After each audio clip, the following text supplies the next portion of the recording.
So, good morning mga idol. Ito naman tayo ngayon sa bukid.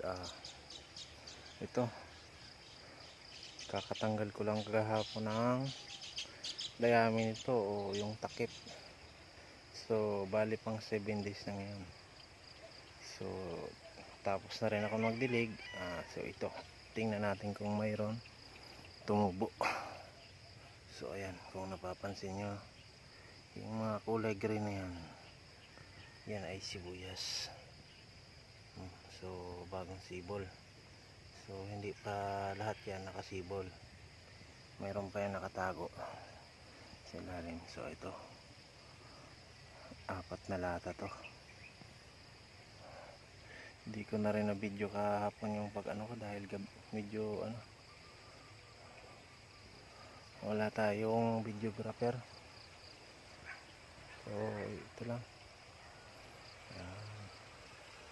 So yung mga bukiran yan.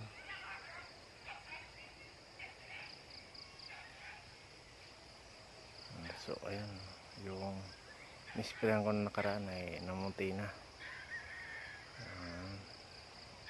So i-sprayan ko ulit ngayon yan, dudublehin ko.